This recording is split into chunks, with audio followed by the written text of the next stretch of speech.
I know it's probably not a period you want to remember, but let me take you back to April 2020.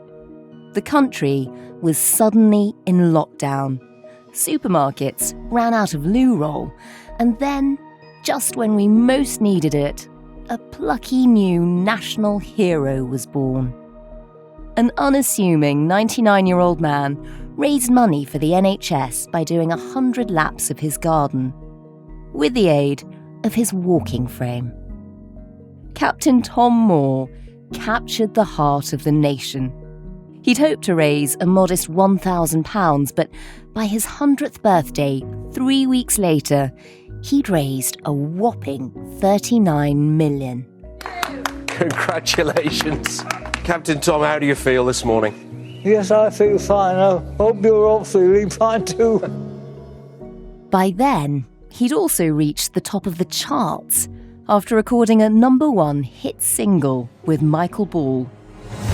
When you walk through a storm, hold your head up high. And don't be afraid of the dark.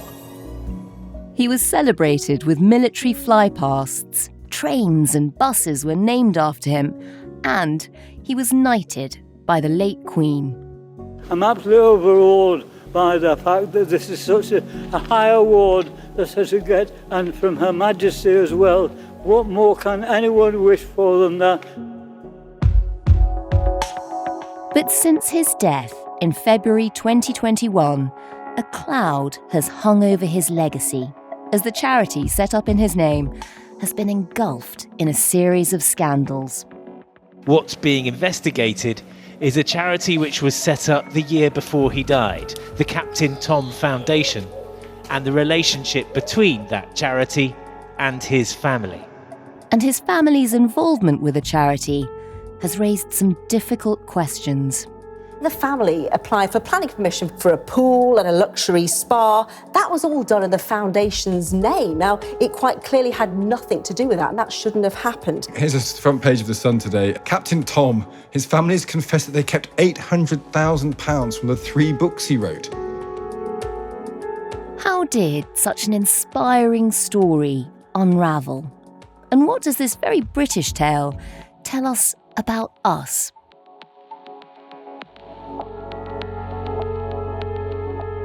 You're listening to Stories of Our Times from The Times and The Sunday Times. I'm Manveen Rana. Today, a very British scandal. How Captain Tom's charity got caught up in controversy.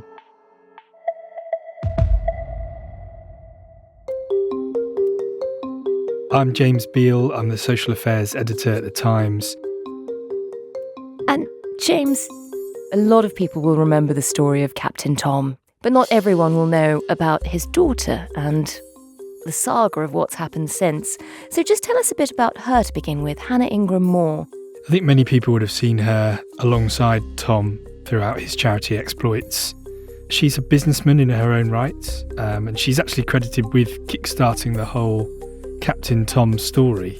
Well, it's extraordinary. It was my husband who said, look, Tom, we can't throw you a 100th birthday party, so why don't you walk 100 laps instead, and we'll give you £1 a lap.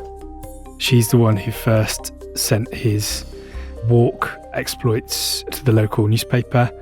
I did a little press release and set up a Just Giving page. We thought we might raise £1,000 in 4 weeks, but it was 38.9 million in 3.5 weeks.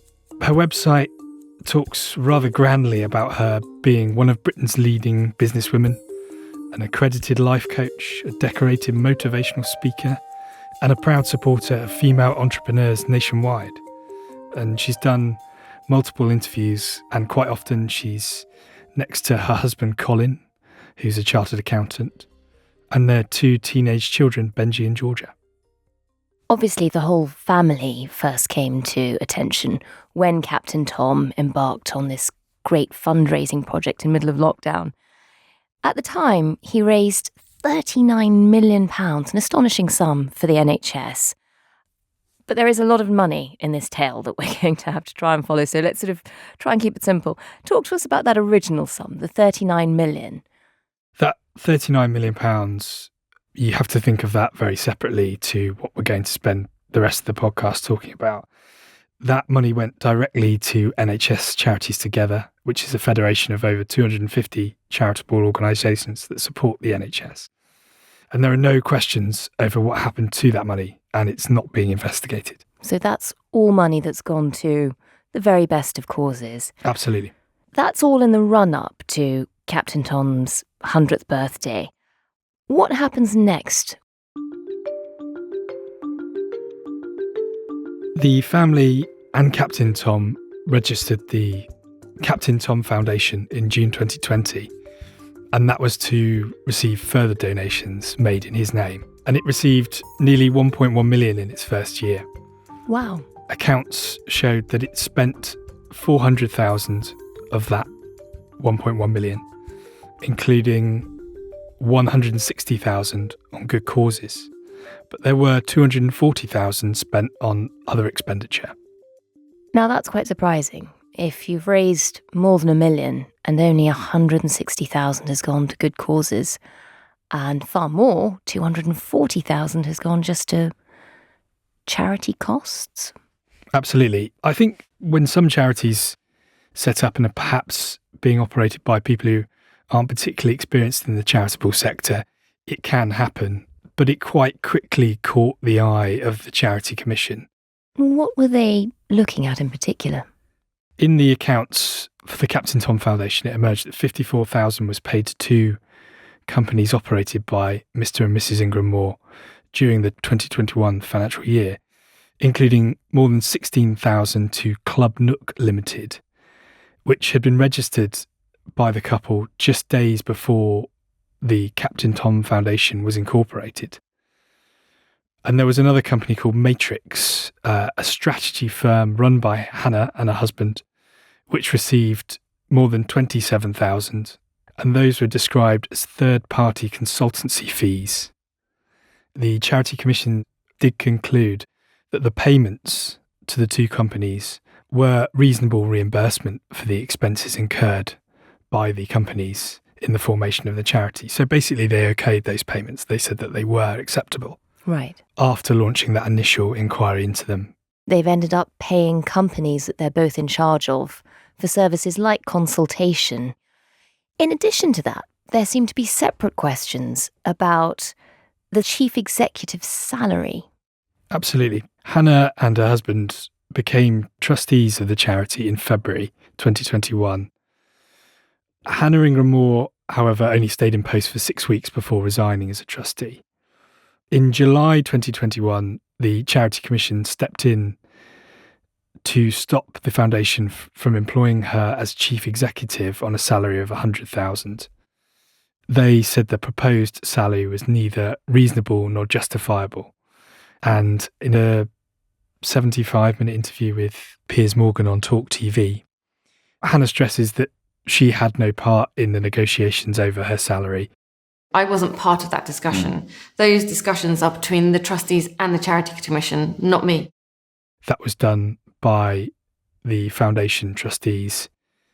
However, a month later, the Charity Commission okayed a deal where she would be paid £85,000 a year as chief executive, but she could only be in post for a maximum of 9 months on a 3-month rolling contract. And we should point out, that she no longer has any position within the charity. Absolutely. In addition to a salary as a chief executive, she's also asking for appearance fees. Tell us about this. She had a close association with the Virgin Media O2 Captain Tom Foundation Connector Awards, which is quite a mouthful. As the name suggests, they have a close association with Captain Tom, and Hannah Ingram Moore appeared at the award ceremony. But she received an appearance fee for that. She was paid £18,000. Later, in an interview with Piers Morgan, she admitted that only £2,000 had actually gone to the Captain Tom Foundation. So she'd taken £18,000 and only passed £2,000 on to the foundation itself. That does feel disproportionate. It does. I mean, she was questioned about that, and she suggested that she should not have appeared at the awards while she was chief executive. I was only ever there for 3 months at a time. So I didn't know if I would have employment past those 3 months. That, yeah. And I'm not in a position where I can not work. So for me, when we were planning all those dates, they may well have fallen in a period of time when I wasn't the CEO. But that's how it landed. And I absolutely ensured that the charity got a donation. Well, once you knew you were CEO, when you turned up at the awards and you knew you were getting the money, wouldn't the better thing to have been to just give it all to the foundation? I think the better thing to have done would have been to push those awards to outside that period of time, because I was only ever going to be there for 9 months. She shied away from saying that she shouldn't have appeared at all and taken the fee, or even passed on more money to the Captain Tom Foundation. So she was quite equivocal on that point. In the meantime, whenever they've been asked about it, Hannah Ingram Moore and her husband insist that they've never personally benefited financially from the work of the charity.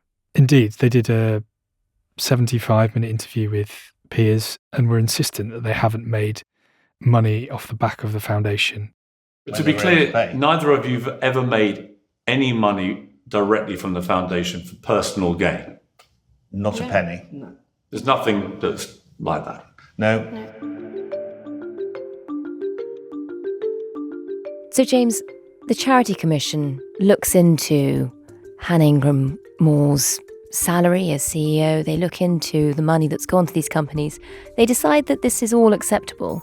They want to limit her time in the position of chief executive, but they don't question the payments that have already been made.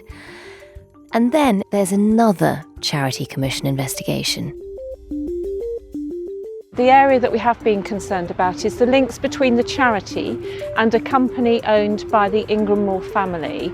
And we're concerned that relationship hasn't been as clear as it needs to be in relation to the charity. And that's why we feel we need to open the inquiry to investigate that further. This is Club Nook. This is one of the businesses they've set up. It's one of the businesses that we know the charity ends up paying some money into. Just tell us a bit about this business and what we know about it. This business, shortly after it was set up, attempted to trademark various names associated with Captain Tom. And that appeared to arouse suspicions in the Charity Commission. The Commission said it was concerned that a failure to consider intellectual property and trademark issues when the Captain Tom Foundation was established provided Club Nook with an opportunity to trademark variations of the name Captain Tom without objection from the foundation. So the Commission was clearly concerned that there was an opportunity for Club Nook to make money out of Captain Tom and the name, and that hadn't been given appropriate consideration by the foundation. Do we know how much this business was making, this business that's sort of trademarking products around Captain Tom? In its first year, it turned a profit of just over 800,000. Net, it was about 500,000 after costs. And the Ingram Moores were quizzed at length by Piers Morgan about where that money had come from. I mean, Hannah, you said to the Times, Club Nook has not profited from branded merchandise and memorabilia. Club Nook has not been paid by the foundation for use of its trademarks. Club Nook's revenues have been generated by other activities. I mean, that's just not true, is it? The Club Nook has profited heavily from branded merchandise and memorabilia. That statement wasn't correct. Yeah, it is. It is correct. Well, it's not, because the Club Nook has profited to the tune of net £500,000 from branded merchandise. It's from products that hold his name. Right. But it's not... But that's branded products. Isn't it, Hannah? I mean, you know that's branded products. They appeared to dramatically pull the plug on the interview at one stage when being asked about where that money had come from. Can we just stop? And that's not about protecting... Yeah, but it's not about protecting... No, Piers, can we just stop for a second? Yeah. This is feeling Can we just very stop? difficult. Can we stop for a second? Sure. And stop filming, because this is really unfair. So what's unfair? No, so let us explain off camera. I'd rather do it on camera. No. If it's on camera, we're not doing the interview. Before finally sitting down with Piers and discussing it, and they said that the money had come from 3 books that Captain Tom had written in his final days. Ah, now tell us about these books. Captain Tom had written 3 books following his charity walk, one of them being Tomorrow Will Be a Good Day, which was his autobiography. There was a deal with Penguin Random House, and Hannah was insistent that Tom had wanted the money from those books to go to Club Nook to sit with the family. The deal was done. He had an agent, and the agent and he worked on that deal. They were Captain Tom's books, and his wishes whether that money would sit in Club Nook. And in the end, for you to keep. Yes. He said that specifically to you. Specifically. Do we know if that's what was intended?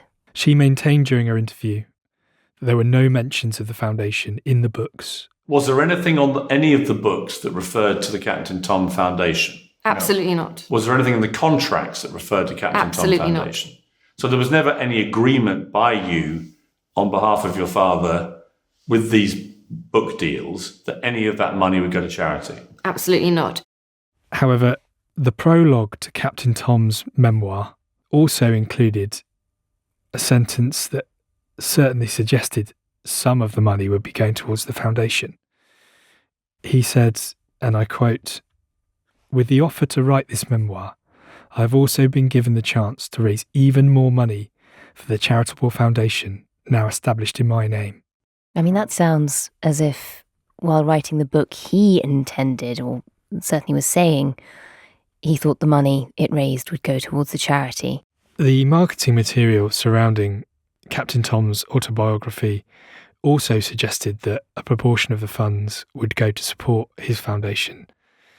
In a press release on the foundation's website, it said that both his autobiography and another book that he was releasing would support his newly formed charity, the Captain Tom Foundation. But without seeing the contracts, we cannot know for sure.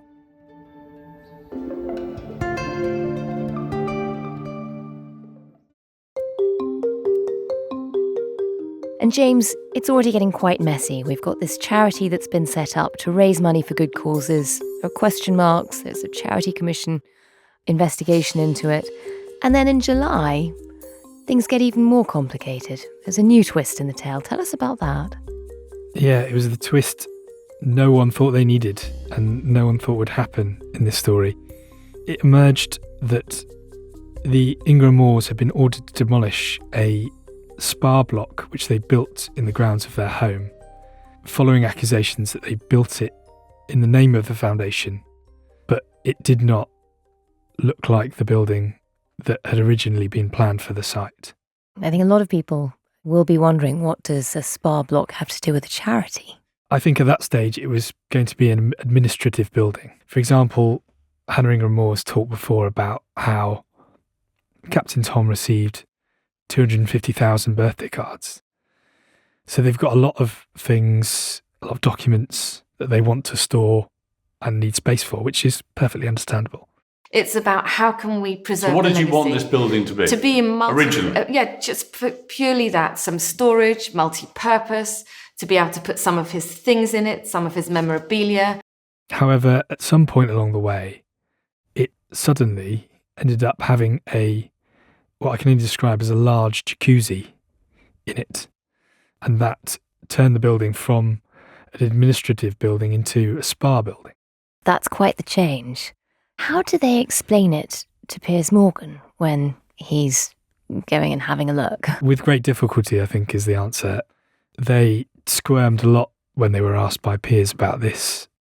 They did suggest that it could be used to rehabilitate the elderly.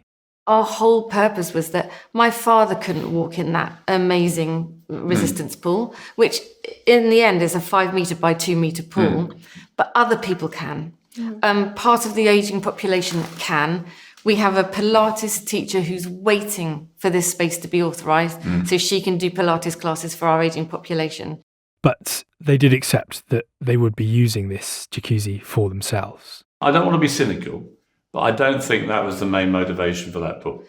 I think the main motivation was you wanted a nice bar pool as a family to use yourselves. Of course. And we must stress that this was built using their own money. Hannah, who's paid for this building? We have. We have. All personal money. All personal money. So not a penny has come Not from any money that was raised in your father's name? Not one penny. Not And that's one penny. categoric. There'll be no paper trail. There'll be no paper trail. 100%. So it's entirely your money. But it was built in the charity's name. It was. Our original application, the name was never intended to be the Captain Tom Foundation. It was supposed to be the Captain Tom Building. It got lost in translation, and we take responsibility for that completely. Because the original application does name check Captain Tom Foundation a lot. It does. The foundation had been very clear that at no time were they aware that the Ingram Moores had made these planning applications mentioning the Captain Tom Foundation. And indeed, they say, had they been aware, the independent trustees at the foundation would not have authorised the plans. And the family, to be fair to them, did accept that was an error. I think we absolutely didn't intend it to be the Captain Tom Foundation. And it shouldn't have been, and we should have checked it, and we should have made sure it didn't say that. So we completely accept responsibility for it. Although, interestingly, Piers Morgan gave him plenty of opportunities to say they would now scrap the jacuzzi and get rid of it. And they refused to say they would. And if we had options, that would definitely be one of them. Well, that is always an option. You can just get rid of it. No, it's not. Why? Because when we go to appeal, it's keep it or tear it all down. Right. There isn't a middle. But even if you get allowed to keep it, I would say get rid of it. Well, if we are allowed to keep it, we will talk about what we're allowed to do. But you want to keep it? They are hanging on to it unless told to scrap it by the planning inspectorate, who will make a decision in the coming weeks. And James, what happens next? We know that the Charity Commission is coming back with a detailed report into all of this, but in the meantime, is the charity still operating? Is it still raising money? It's not, and that is indeed one of the saddest things to come out of this saga. There's a statement on the foundation's website which said it is not currently accepting donations. And there are huge questions over the future of the foundation going forward. And do we know when it ends? Do we know when the Charity Commission is likely to publish its review? We don't know. It could be weeks, it could be months. There really isn't a timescale at all. And James, for Captain Tom, who, really did capture the nation's emotions at a very difficult moment, when lockdown happened, he really became sort of this great symbol of hope. Is this his legacy tarnished forever now? I think his legacy is certainly tarnished to a certain extent. Sunday Times columnist Hadley Freeman summed it up perfectly when she said the whole affair was bonkers Britain to a T. Every aspect of it. It obviously began during the pandemic when the UK was going through an unprecedented time.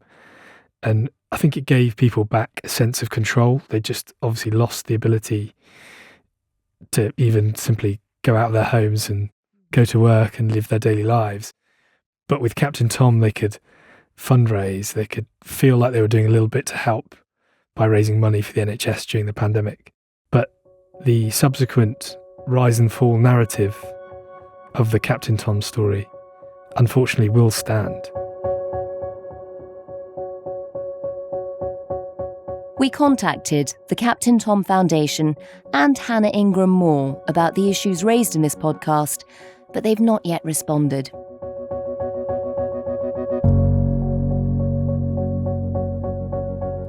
You've been listening to Stories of Our Times, a podcast brought to you thanks to the subscribers of The Times and The Sunday Times, with me, Manveen Rana, and my guest, the social affairs editor at The Times, James Beal. You can read all the twists and turns of the Captain Tom saga at thetimes.co.uk with a subscription.